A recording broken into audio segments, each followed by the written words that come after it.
Баршаңызға қайырлы күн достар, менің каналыма қош келдіңіздер. Бүгін сіздермен осындай керемет баклажанды қуыру әдісіменен бөлісетін боламын. Ол үшін видеоны соңына дейін көріп, жаңадан көріп отырған көрермен болсаңыздар, тіркеліп, осындай қазақша каналдардың дамуына аз да болса өз үлестеріңізді қоса кетіңіздер.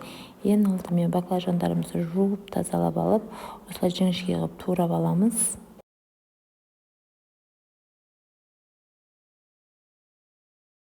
Енді қанша мөлшерде қанша кететін бәрін описанияда жазып кететін боламын. Сол жерден көрсеңіздер болады. Осылай баклажандарымызды жақсылап осынша етіп турап аламыз.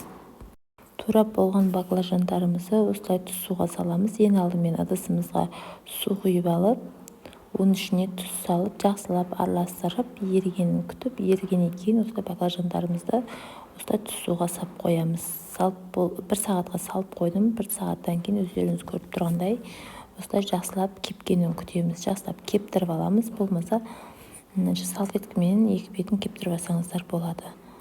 Осылай кептіріп болғаннан кейін бір ыдысымызға осылай жұмыртқамызды сабаламыз. Bir жұмыртқа жеткілікті.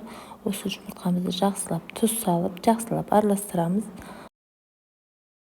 Панированный сухариге аунататын боламыз. Панированный сухари супермаркеттерде сатылады. Сол жерден алып жасасаңыздар болады.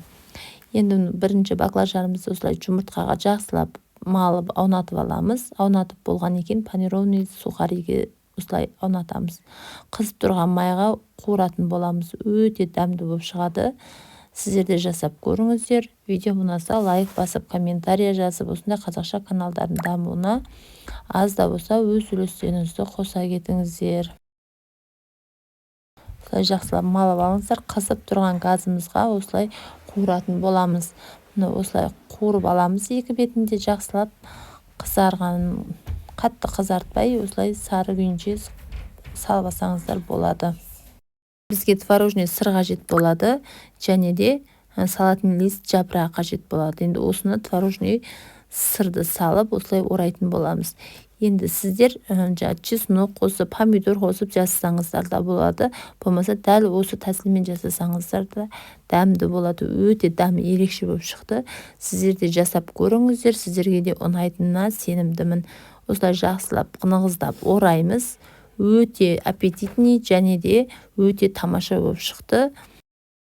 Менің видеом ұнаса лайк басып, комментария жазып, тіркелмеген жаңа көрермен болсаңыздар тіркеліп, осындай қазақша каналдардың дамуына аз да болса өз үлестеріңізді қоса кетіңіздер. Міне өздеріңіз көріп тұрғандай, біздің баклажандарымыз өте әдемі болып, қуырылған, өте дәмді болып шықты. Назарларыңызға көп рахмет. Қош сау болыңыздар.